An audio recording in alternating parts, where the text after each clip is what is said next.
How are you today? Good morning. This is Amaka from Mind of Marcus. I hope you're well. I hope you're doing all the things that you like to do. I hope you're living the life that you want. And if you're not, I hope you're on your way to actually designing, creating the life that you want. Because it's very important that the components of our lives, the things that make up our lives, are um, active parts of where we put in our energies, that we are involved in creating the life that we want, that we don't just let things happen to us. Of course, it's not everything you can control, but I'm hoping that the things that you can control, that you're able to make them what you want them to be, and you're not relinquishing control to other people. Because other people will gladly control your life, but it might not be the outcome that you desire. Yeah, so today I just wanted you guys to remember to subscribe, remember to share, remember to comment, remember to reply, and just say what you think about what we are talking about today, and past videos, catch up on them. I try to make them quite short so that they are easy for you to digest and for us to have conversations about. Okay? Thank you. Yeah, so today I just want to talk about adult friendships, because I think that's something that I am very interested in. I don't know if anybody does research on friendship. I'm sure they do, social scientists do. But I've always wondered, as in, like, what are the things that make a friendship work, especially as adults? You have friends all your life from different seasons of life, I would say, because you have the friends that you grew up with, and just by the fact of your parents having friendships, then you become friends with their friends' children. You have the friends that you met in school, and maybe you had something in common, like being in the same class or being seatmates, or even liking the same music. You became friends. University, same thing. But then you come into this phase of post-school, you're in the workspace, maybe, or you're just an adult, join business and whatever, and you start to meet people, and people start to become your friends. And I will call them new friends, just because, adult friendships are usually new. So I wanted to just talk about my observations, not necessarily opinions, but my observations, yeah? And if you have opinions or observations or comments, I would like to hear what your experiences are too. I found that especially when you have children, you start to have friends who also have children. And it can be a bit hard to keep the relationships that are not in that phase of life going. Hard does not mean impossible, because you do have friends who are not necessarily in your phase of life, and those friendships are equally important, because everything has its use, isn't it? Someone that was your friend for a long time and now you're in different phases of life, it doesn't just mean that you don't need that friendship anymore. Or friendships have so many uses. There's the shared value system, there's the mutual support, there's the spiritual parts of friendship, there's the financial aspects of friendship, there's the decision making advantages that friendships also bring, and just the comfort, the fun, the sounding board, so many things, the love. Oh God, friendship love, that's something that is so beautiful. I think that's a whole new topic, and I've just been really, really privileged to experience and still be part of very loving friendships. And I would encourage you to open your heart to being loved by your friends and also love them back in return. Anyway, I'm talking about adult friendships now. So we're saying you get to this phase where you don't have as many things in common as the friends that you used to have, and you start to look for people who share your experience and the role that things like mommy and baby groups play, WhatsApp groups for moms, online communities for moms. That is the role. You find new friends, and sometimes people go into these friendships, with the same zeal, hopes, and maybe aspirations that they had when they were much younger, forming friendships in secondary school or high school. And sometimes people get their hearts broken by these new friends. And sometimes people actually find people who they click with, and actually the friendship evolves out of the thing that held them together to other aspects of their lives. So people start to have friends that they can invite to their homes. They can spend time together outside the main interest that they initially shared. They start to have friends that they can introduce to their partners, to their families, and things like that.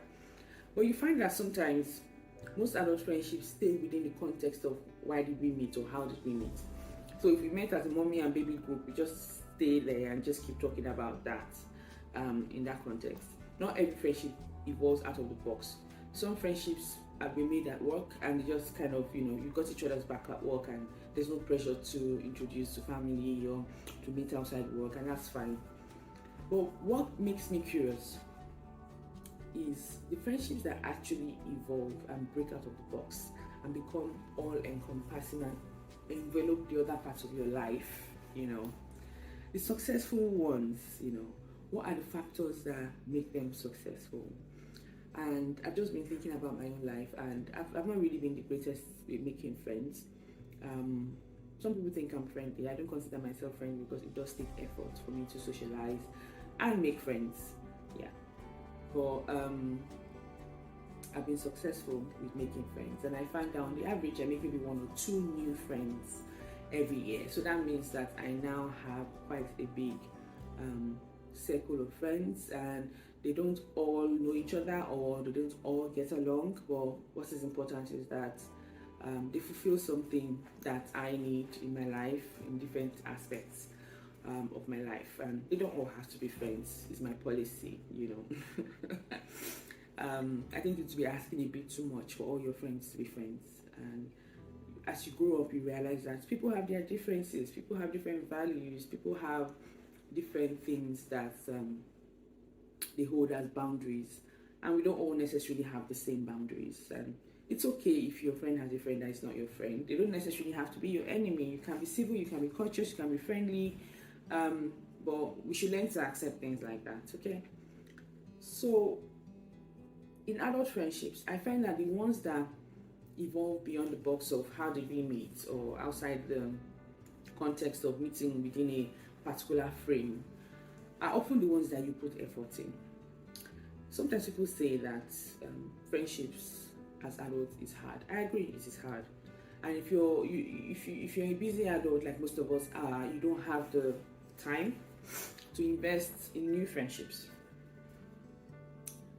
But with the little time that you do have, you can decide what you want to do with making new friends, or which friendship you want to invest in, and also decide why you want to invest in that friendship. What do you have in common? Why is that person important enough for you to want to get to know them better? It's almost like dating, isn't it? You meet somebody, say in a party, and you start to talk, and you have things in common, and you're like, oh, that's interesting. Let's meet up for coffee. Okay, let's go for a show together. Okay, let's spend a whole day together exploring the museum. You see how that progresses. You're spending more and more time together, and then before you know, you start to invite each other to each other's homes, and you Netflix and chill, and then we know how the story goes. So that's how friendship is too. If you want friendships to succeed, if you want friendships to evolve and become meaningful, you have to be willing to put in the same effort you put in when you're dating. So if somebody keeps calling you all the time and you're not picking the phone and you don't bother to return their call, they're sending a signal that you're not interested in that friendship. If somebody has made effort to visit you and you haven't made effort to visit them, you're not interested in that friendship. It's the message you're sending. It might be unintentional because we're all busy, but that's the message you're sending. And of course, there are people who don't intend to do that. They're actually really busy, but there are always ways to show somebody that you care about them. You send them a message, you check in on them, you don't forget their birthdays, you send them gifts randomly even if it's not their birthday, you remember the things that they've told you about, and you check up to say, oh, you said your sister was sick, how is she today? Is she better?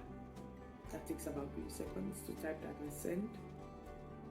You might start a whole longer conversation, but the fact that you remember and you initiate such conversations matter. If you have a friend that is going through a tough time, that's not the time for you to remind the whole world that you're busy. You make the time. Relationships don't run on autopilot, and that includes friendships. There's a lot of work that goes into the background, into investing. If you know that your friend is doing a project and maybe you're not able to support them financially, but you're able to support them morally, emotionally, in other ways, you can share their work, you can refer them. Do it. We all have to start from somewhere. We all need support. So putting in that effort into building a friendship is quite important. I mentioned two things that people can do. Things like, managing phone calls, managing, your ventures and the things that you do together. Being intentional about when you want to hang out, actually spending quality time together and not just hanging out in a way that you're distracted throughout the hanging out and you don't actually get to know each other. And we're talking about new friendships because you're actually getting to know this person. You want to be able to talk about the things that matter to them, their values. You want to be able to talk about their life experience. What has happened to you? Where are you going in life? Where do you see yourself? What are your dreams? What are your aspirations? Who are the people that matter to you in your life? You're getting to know someone. You don't really want to do that in a situation where you can't even have a conversation. So perhaps going to a concert is a good idea, but that should not be what you're doing all the time with somebody you're actually getting to know. The other things that you do should give you time to know each other, talk. Nowadays, you can be texting all day, sending voice notes, sending videos, all those kind of things. That's quality time too, in a way, in this century that we're in.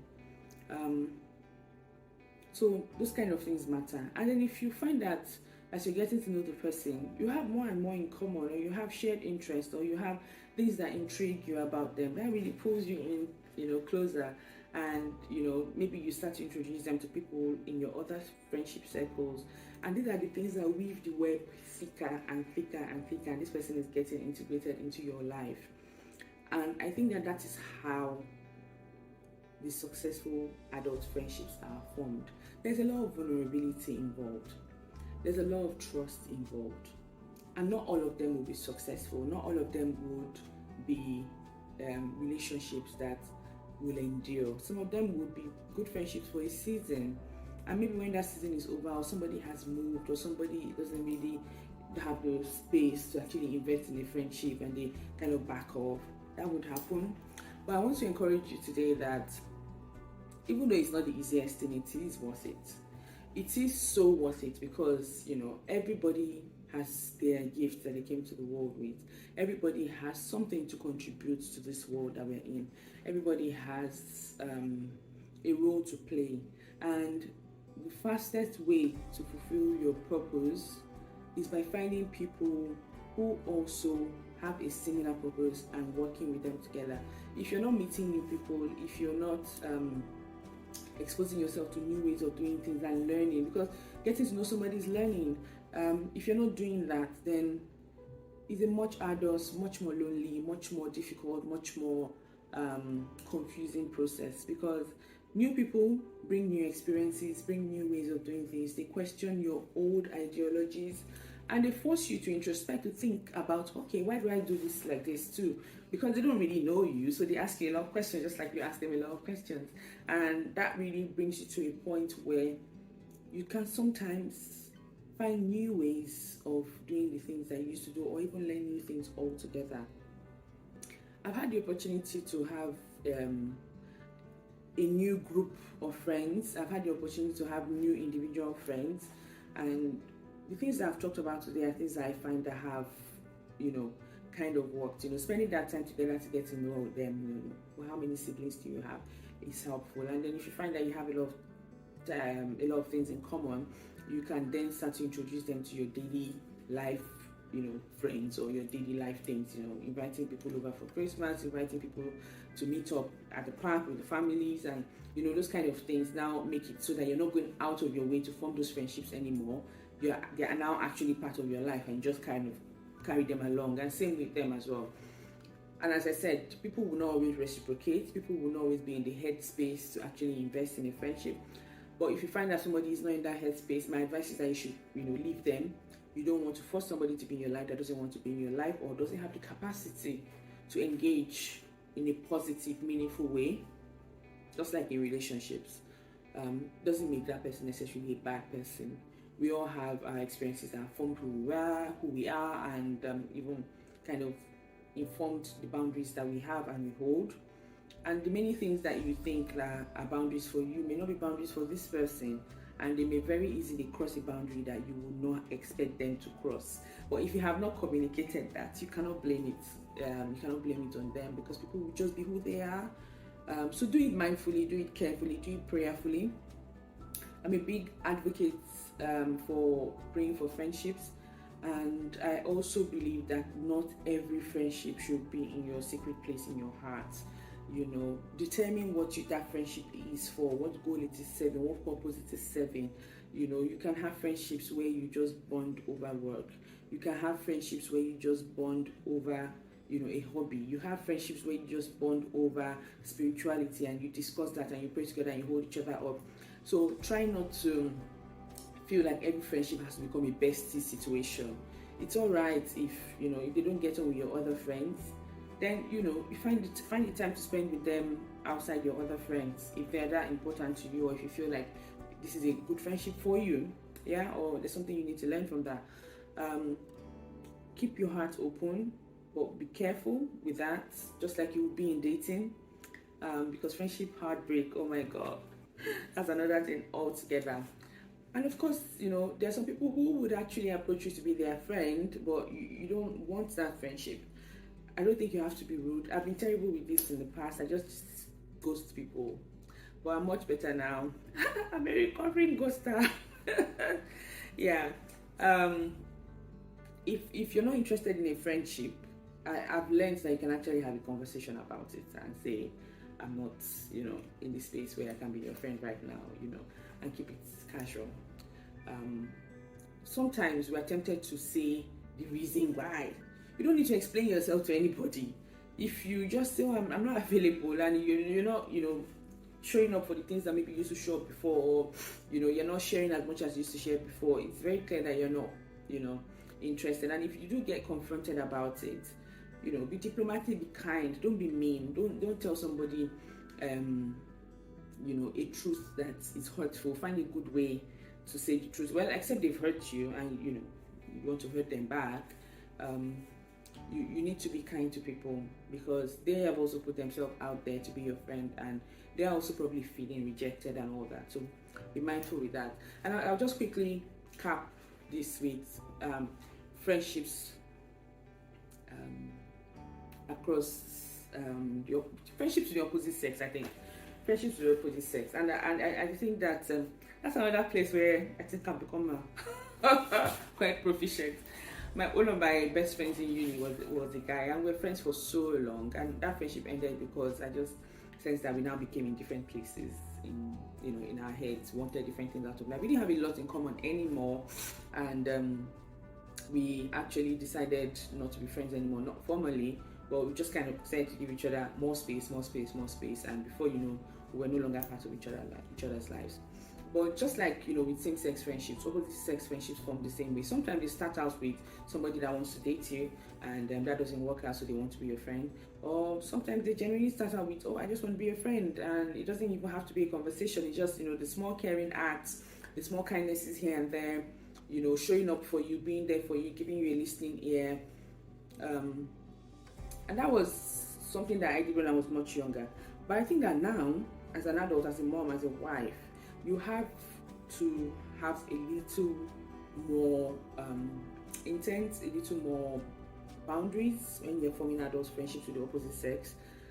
Because, as I said, with normal friendships, it's kind of the same. You're getting to know you, you're getting to know them, you're spending a lot of time together, emotions can get involved. And you may not know, there's no bell that's going to ring when the emotions start to come up. So you have to be quite mindful if you're spending a lot of time getting to know someone at the detriment of your own family, or you're starting to hide to talk to them, or you're starting to talk about things that you would ordinarily not talk about with a friend, or you start to get emotionally attacked. You need to be quite mindful. And in my experience, it's very good to be intentional early on in the friendship.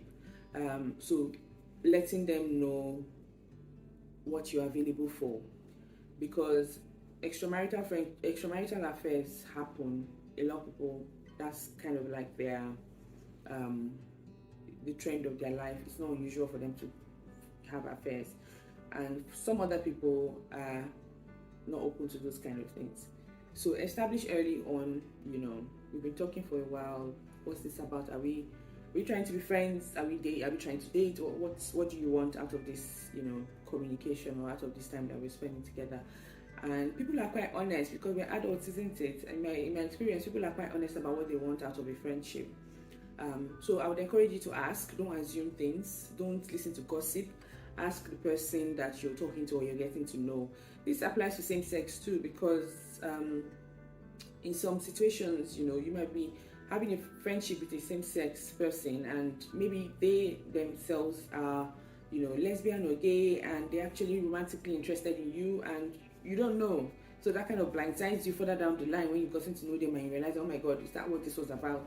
So I would say that, where there's potential for a friendship to turn romantic, you should be quite mindful of how much time you're investing, the content of your interaction, the quality of your interaction, and you should have the conversation early on in the friendship, and don't be afraid to rehash things again. For instance, if you have set some boundaries and you in the friendship between both of you, and you notice that this person is starting to cross the boundary, don't be afraid to say, oh, but we've talked about this, you're not supposed to call me after 10 o'clock, or you're not supposed to send me nudes. It's okay, we're adults. Yeah, that's the lovely thing about it. If somebody does get into the phase where they're now throwing a tantrum or they're not talking to you, it's all right. Not all adult friendships will work out, but you need to be mindful that you're being respected, you're treated with dignity, and your boundaries are held. You're safe with this adult friendship. Yeah, so guys, if you got any questions, let me know. I'm always happy to talk about friendships. Yeah, I think I've had some decent experience. It's even, thinking about friendships that, have endured so many years, and then you now realize that, this my friend actually doesn't like me. Recently, one of my friends mentioned that, it's possible that this person doesn't actually like you. Yes, you're friends, but now maybe they don't like you anymore. They don't like the adult you've become, and that happens.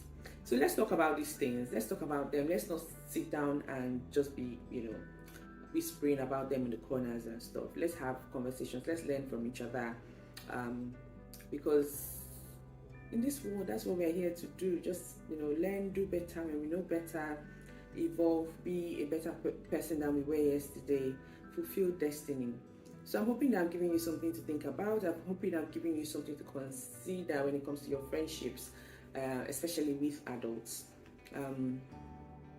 Just be mindful when you're going into adult friendships, and don't be afraid to have conversations. Yeah, send me a question. Please subscribe. The thumbs up button, that is just below where I'm talking now. If you click it, that means that any video that I post again, you would see it on your timeline on YouTube. And that's always useful, because then you don't have to search for me. If you do that with my past videos, I will appreciate it as well. If there's a notification that you don't mind, put it on and subscribe, because it is lovely. And I do pay somebody to edit these videos. So please help me subscribe. Thank you very much. Have a lovely, lovely, lovely weekend or day, whatever it is you're doing today. Be safe, be kind, and just know that you're valuable. No matter what is happening around you, sit with it, don't run away from it, make a plan, and then execute your plans. Thank you.